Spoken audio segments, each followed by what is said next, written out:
Meaning of gearwheel. Gearwheel.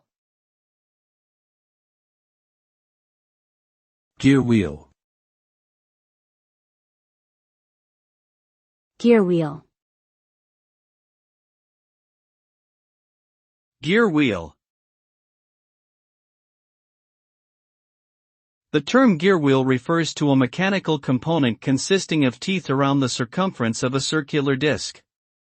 These teeth mesh with other gear wheels to transmit torque and power between rotating shafts in machinery. Gear wheels are commonly used in a variety of applications, including automobiles, manufacturing equipment, and robotics.